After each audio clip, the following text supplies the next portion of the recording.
Diesel prices hit a new record high. Here's why diesel shortages may be next. Hi, my name is Javier and welcome to my channel. Please make sure to like, share, comment, and turn on notification bells, my beautiful prepping family. A recent article posted by AG Web, an architectural and farming-based website, stated that farmers are already faced with a shortage of equipment parts, tires, and some crop inputs, and the added potential risk of a diesel shortage with refinery inventory levels and diesel fuel supply at a 30-year low may seal the fate of the U.S. farm and food productions this season and possibly next season too. Our future is grim, my friends. Now, I wanted to give this on my personal thoughts and feelings on this one, what I just finished saying to you guys. This could be the reason why some shelves remain empty and food shortages are rapidly increasing, I hate that we're all having to suffer from this. It's just very sad, The gap in per gallon prices at gas stations across the country between gasoline and diesel are slowly closing, with reports of gas stations along the East Coast selling regular unleaded for almost $5 and diesel nearing $7 per gallon. This past week, diesel prices hit a record, pushing the national average price of diesel now at $5.54 per gallon, my friends. My thought on that could this be the reason why people can't afford to get to work and why truckers can't get foods to our stores? It is sad to see these gouging prices and, our income remains the same. It's just crazy. It's just crazy how everything's being gouged and our income remains the same. It's just sad, Now, there is somewhat of a combination, perfect storm domino effect occurring right now. Now, that does point blame Russia invading Ukraine and war and conflicts having a negative and potentially extinct level event, catastrophic reaction on you and I in the U.S. To put it in plain English, our families and our livelihood is seriously at risk. My thoughts on that as well is, all of our hearts go out to the people in Ukraine, and especially the lost loved ones. The way that they're going and the time that they're going through right now, it just seems like we're heading on that path of like the third world country is, less food and more poverty. The government's always trying to control us all, and hope we won't be at war next. I really hope we don't,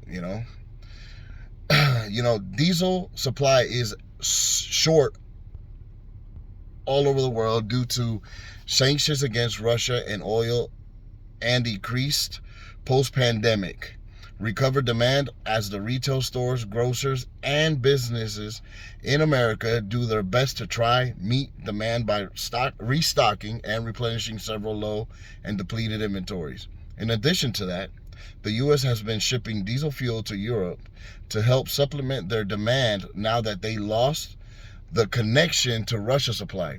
Plus, diesel refineries in the U.S. are at the lowest count and shrinking.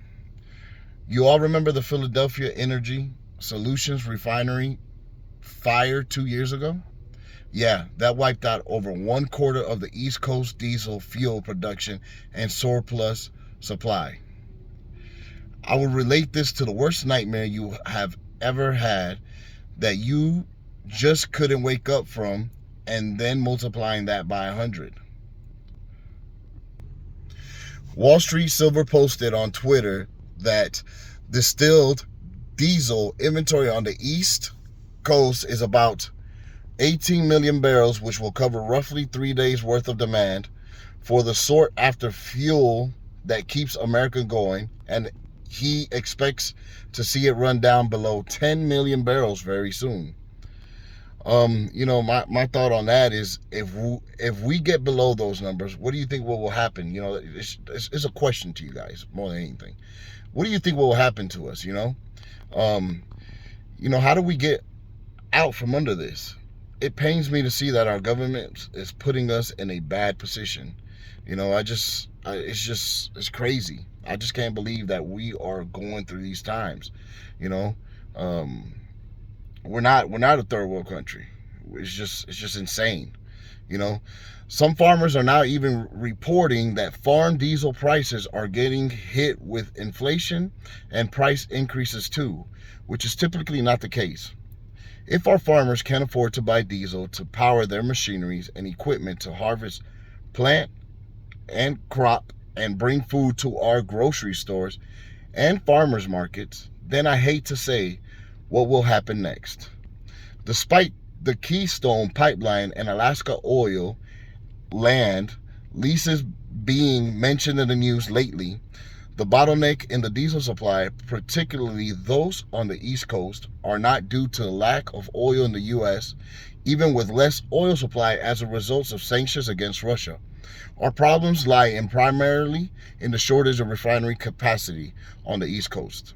The East Coast have seen oil refinery capacity cut in half from what was 1.6 million barrels per day to just under 800 million barrels per day over the past few years. 800,000, I apologize. Meanwhile, the use and need of diesel fuel has increased, with almost every teenager, construction worker, and farmer or owner operating relying on this fuel to survive and thrive every single day. Even emergency response vehicles like fire trucks, ambulances, and some police vehicles run on diesel. Not to mention generators and backup power generators, and even our U.S. military armed forces. My thought on that is that we don't want to believe and understand what is going on with the diesel until we see and hear these numbers and the amount of people that use these vehicles. Use these vehicles that the diesel required to be used in them. With higher diesel prices, the real possibility of gas stations running out of diesel on the East Coast is just a month or two this summer, and the dangerous threat to our health, safety, and food supply possibly right around the corner. I am seriously considering all the options right now, and I hope you are too. Stock up while you still can. I don't want to see any of you panicking during this crisis, and chaos that is fast and hard. Thank you for tuning in. I really appreciate the love and support. See you on the next video, my family.